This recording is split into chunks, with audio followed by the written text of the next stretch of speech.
Hello there, and welcome back to another episode of Check with Tech, your guide to all things tech. I'm your host Yaseen Azzam, and let's get started, shall we? So first things first, Razer just announced their new refresh for their fabulous Blade Pro 17. So let's look at what's new.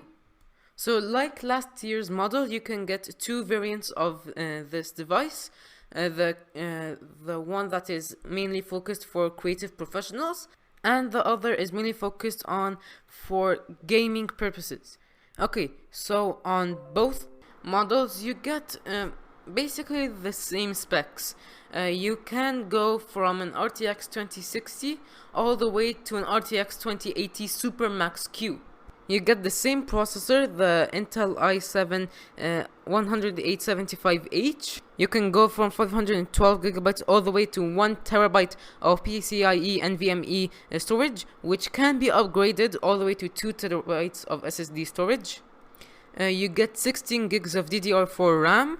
And you can upgrade it all the way to 64 gigabytes of Intel XMP support RAM. Now the ports are fairly solid. You get 3 USB 3.2 Gen 2 Type A ports. You get 2 USB 3.2 Gen 2 Type C ports, with one of them including a Thunderbolt 3 port. You get an Ethernet port, of course the power port, an HDMI 2.0 B port, and you have, shocker, an SD card reader, which is rare in these days. And you get a 70.5 watt hour lithium polymer battery, and comes with a 230 watt power adapter in the box. And now Razer is trying to do something new with the display. If you want to go gaming, you get either a 144Hz display or a 300Hz display with a full HD plus resolution. And if you go for the creative professionals model, you do get a 4K 120Hz display, which is golden on both models. 300Hz is extremely smooth. I mean, I think that would be a little bit overkill, but still, I would personally go for the 4K 120Hz, but I still understand why people choose to prefer the 300Hz option. It is absolutely golden. So it starts at $2,500, which is a little bit pricey, and will start shipping at the end of this month, I believe. So overall, it's a really good laptop, and I would recommend it if you do have that amount of money. Walmart is back with a refresh of the On tablet lineup, which is basically Walmart's version of the Fire HD lineup, and basically any budget Android tablet out there. So what's new about it, and is it worth the price or not? So the On Tablet Pro comes in two sizes, an 8-inch version and a 10.1-inch version. Both of them have the same specs, but the 10-inch version has slightly upgraded specs. So let's see what it's all about. The 8-inch variant will have a 720p LCD display, 32 gigabytes of storage, 2 gigs of RAM, a 2 GHz octa-core processor, and a 5 megapixel camera on the front and the back. And that's about it for specs. For the 10.1-inch model, it has the same thing, but with a 1080p display, 3 gigs of RAM, and a headphone jack. Other than that, then they're exactly the same. They both run Android 10 and use USB-C charging. Walmart claims that both products will have at around 10 hours of battery life, which is a lot. Now, the 8-inch version will cost around $100, and the 10-inch version will cost at around $130. That's definitely more expensive than Amazon's Fire HD 8 tablet, which I talked about a couple of episodes ago.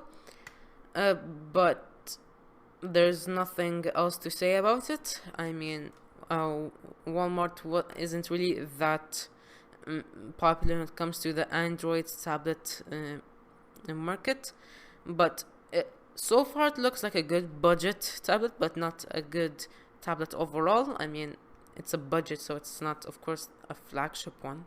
So Vivo is teasing us with their new flagship, and I have some thoughts about it.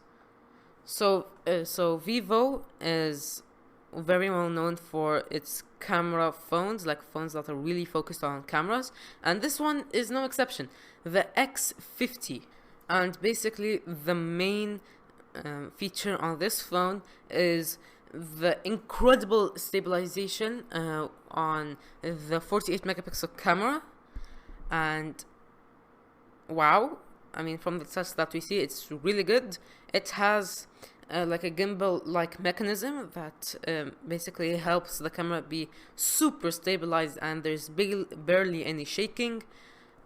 I mean, it's so good that Vivo themselves said that this gimbal camera is 200% more effective than typical OIS, optical image stabilization, and wow.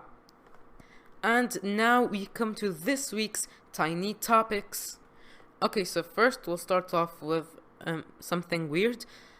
Last week I told you guys that the OnePlus 8 Pro, the color filter camera can actually see through some plastic and clothes. So now the OnePlus 8 Pro will disable that color filter camera entirely in China. Anywhere else, you're completely fine. Samsung just dropped a really weird variant of the S20. It's called the S20 TE, and it's the same specs, the same everything, but more secure and more durable, because guess what? It's designed for the military. Microsoft's solitaire game is now turning 30 today. Nvidia's artificial intelligence is so good and so overpowered that it recreated the Pac-Man game from scratch just by watching it being played. Google search app finally has dark mode. And Facebook just bought Giphy, or Jiffy, I don't know how to pronounce that.